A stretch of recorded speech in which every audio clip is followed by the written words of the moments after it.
This is how we live and how we practice Zazen. When we become truly ourselves, we just become a swinging door, and we are purely independent of, and at the same time, dependent upon everything. Without air, we cannot breathe. Each one of us is in the midst of myriads of worlds. We are in the center of the world, always, moment after moment.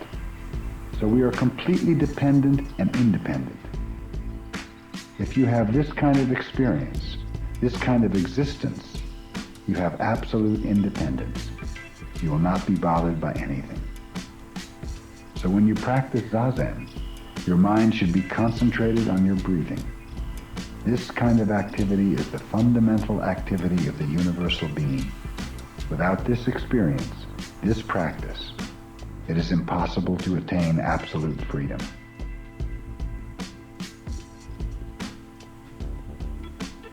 Control. To live in the realm of Buddha nature means to die as a small being, moment after moment. When we lose our balance, we die. But at the same time, we also develop ourselves. We grow. Whatever we see is changing, losing its balance. The reason everything looks beautiful is because it is out of balance. But its background is always in perfect harmony. This is how everything exists in the realm of Buddha nature, losing its balance against a background of perfect balance. So if you see things without realizing the background of Buddha nature, everything appears to be in the form of suffering. But if you understand the background of existence, you realize that suffering itself is how we live and how we extend our life. So in Zen, sometimes we emphasize the imbalance or disorder of life. Nowadays, traditional Japanese painting has become pretty formal and lifeless. That is why modern art has developed. Ancient painters used to practice putting dots on paper in artistic disorder. This is rather difficult. Even though you try to do it, usually what you do is arranged in some order. You think you can control it, but you cannot. It is almost impossible to arrange your dots out of order. It is the same with taking care of your everyday life. Even though you try to put people under some control, it is impossible. You cannot do it. The best way to control people is to encourage them to be mischievous. Then they will be in control in its wider sense. To give your sheep or cow a large, spacious meadow is the way to control him. So it is with people. First, let them do what they want, and watch them. This is the best policy. To ignore them is not good. That is the worst policy.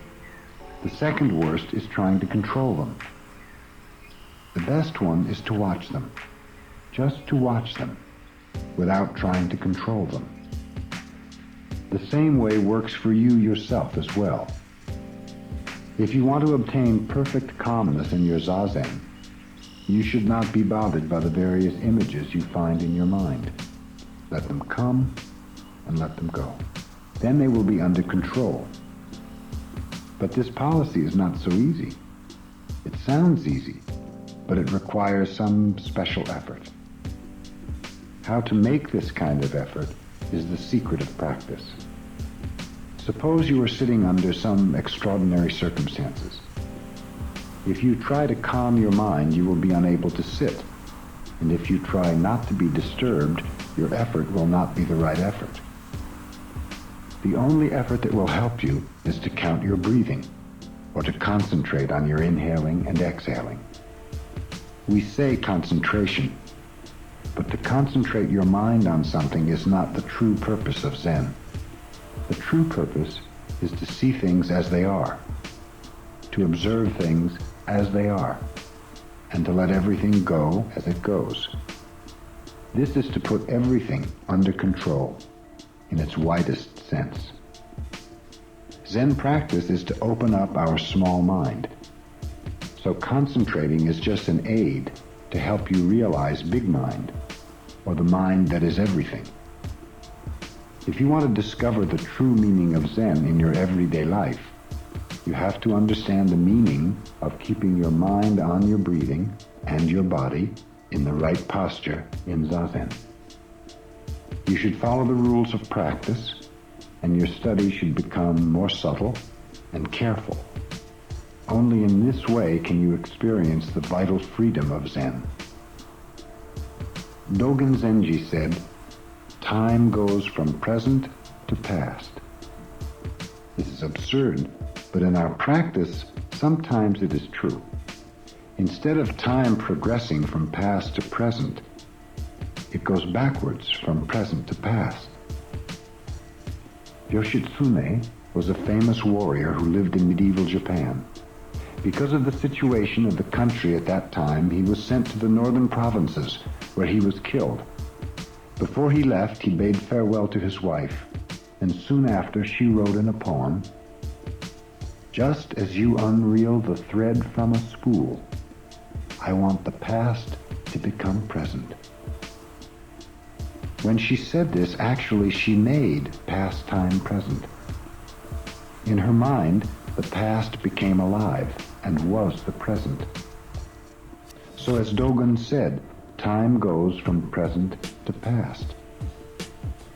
This is not true in our logical mind, but it is in the actual experience of making past time present. There we have poetry, and there we have human life. When we experience this kind of truth, it means we have found the true meaning of time. Time constantly goes from past to present and from present to future. This is true, but it is also true that time goes from future to present and from present to past. A Zen master once said, "To go eastward 1 mile is to go westward 1 mile." This is vital freedom. We should acquire this kind of perfect freedom. But perfect freedom is not found without some rules. People, especially young people, think that freedom is to do just what they want, that in Zen there is no need for rules. But it is absolutely necessary for us to have some rules. But this does not mean always to be under control. As long as you have rules, you have a chance for freedom. To try to obtain freedom without being aware of the rules means nothing. It is to acquire this perfect freedom that we practice Zazen.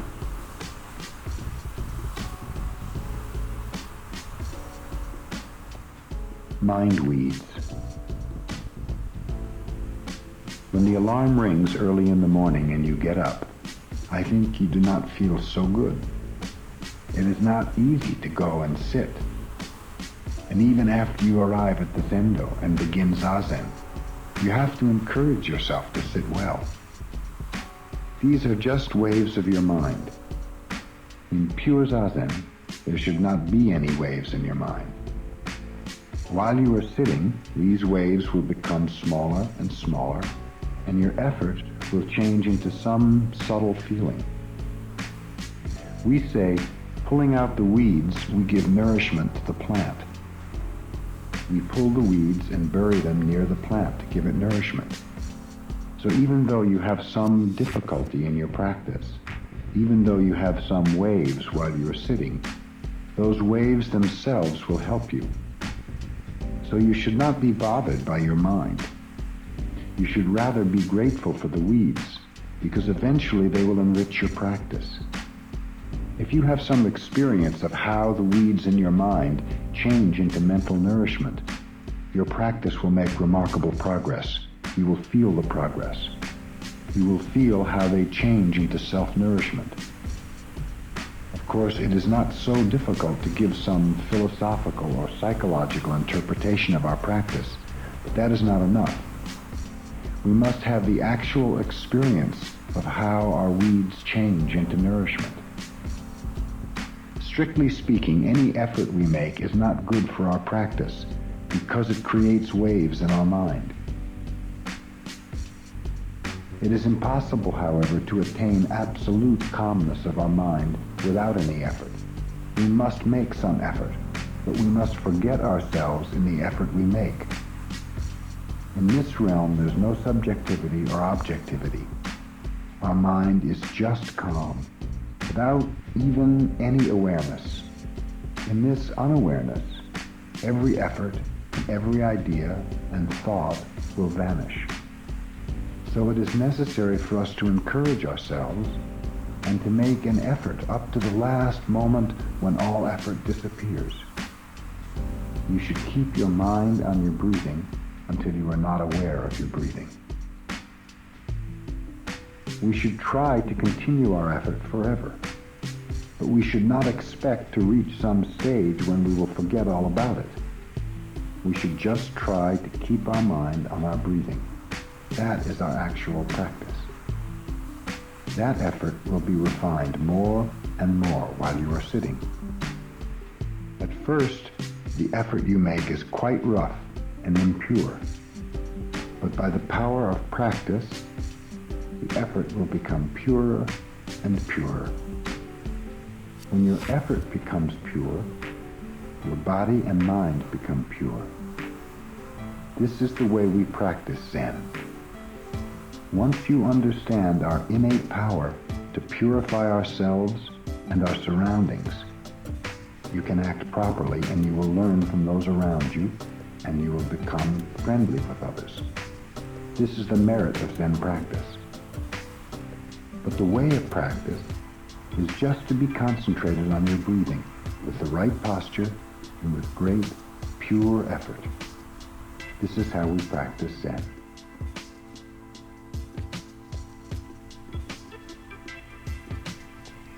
The marrow of Zen.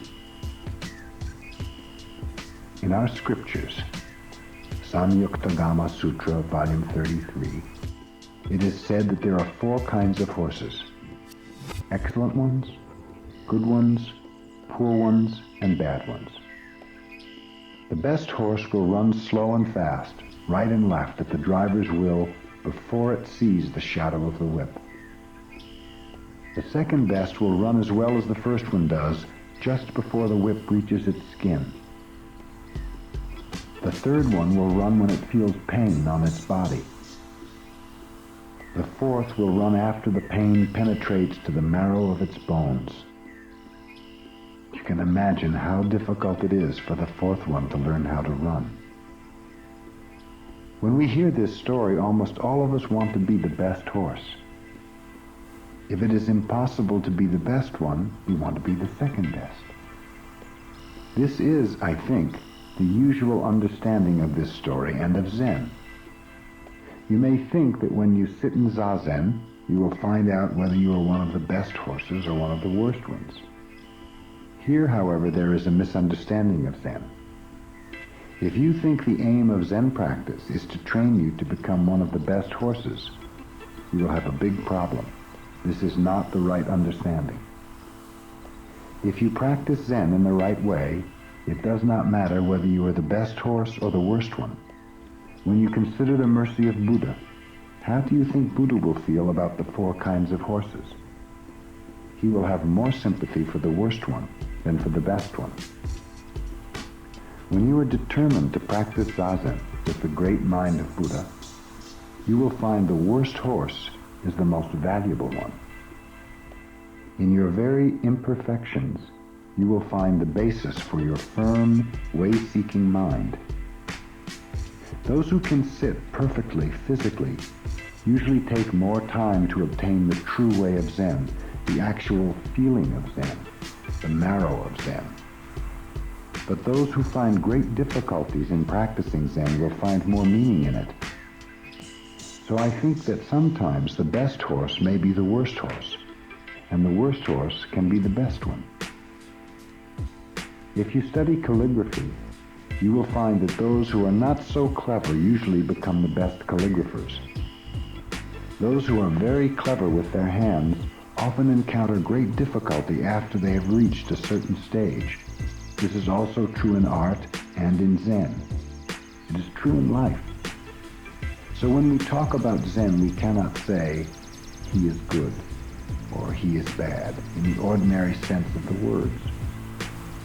The posture taken in Zazen is not the same for each of us. For some, it may be impossible to take the cross-legged posture. But even though you cannot take the right posture, when you arouse your real way-seeking mind, you can practice Zen in its true sense. Actually, it is easier for those who have difficulties in sitting to arouse the true way-seeking mind than for those who can sit easily.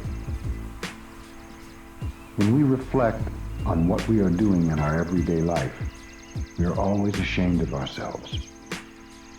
One of my students wrote to me saying, "You sent me a calendar, and I'm trying to follow the good mottos which appear on each page. But the year has hardly begun, and already I have failed." Dogen Zenji said, "Shoshaku Jushaku." Shaku generally means mistake or wrong. Shoshaku Jushaku means to succeed wrong with wrong, or one continuous mistake. According to Dogen, one continuous mistake can also be Zen. A Zen master's life could be said to be so many years of Shoshaku Jushaku. This means so many years of one single-minded effort. We say a good father is not a good father. Do you understand? One who thinks he is a good father is not a good father. One who thinks he is a good husband is not a good husband. One who thinks he is one of the worst husbands may be a good one if he is always trying to be a good husband with a single-hearted effort. If you find it impossible to sit because of some pain or some physical difficulty, then you should sit anyway, using a thick cushion or a chair. Even though you are the worst horse, you will get the marrow of Zen. Suppose your children are suffering from a hopeless disease. You do not know what to do. You cannot lie in bed. Normally, the most comfortable place for you would be a warm, comfortable bed, but now, because of your mental agony, you cannot rest. You may walk up and down, in and out, but this does not help. Actually, the best way to relieve your mental suffering is to sit in Zazen, even in such a confused state of mind and bad posture. If you have no experience of sitting in this kind of difficult situation, you are not a Zen student. No other activity will appease your suffering. In other restless positions, you have no power to accept your difficulties. But in the Zazen posture, which you have acquired by long, hard practice, your body and mind have great power to accept things as they are, whether they are agreeable or disagreeable. When you feel disagreeable, it is better for you to sit. There is no other way to accept your problem and work on it. Whether you are the best horse or the worst, or whether your posture is good or bad is out of the question. Everyone can practice Zazen, and in this way work on his problems and accept them. When you are sitting in the middle of your own problem, which is more real to you, your problem or you yourself? The awareness that you are here, right now, is the ultimate fact. This is the point you will realize by Zazen practice. In continuous practice, under a succession of agreeable and disagreeable situations, you will realize the marrow of Zen and acquire its true strength.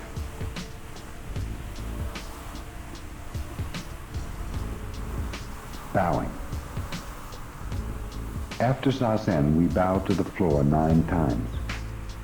By bowing, we are giving up ourselves. To give up ourselves means to give up our dualistic ideas. So there is no difference between Zazen practice and bowing. Usually to bow means to pay our respects to something which is more worthy of respect than ourselves. But when you bow to Buddha, you should have no idea of Buddha. You just become one with Buddha. You are already Buddha himself.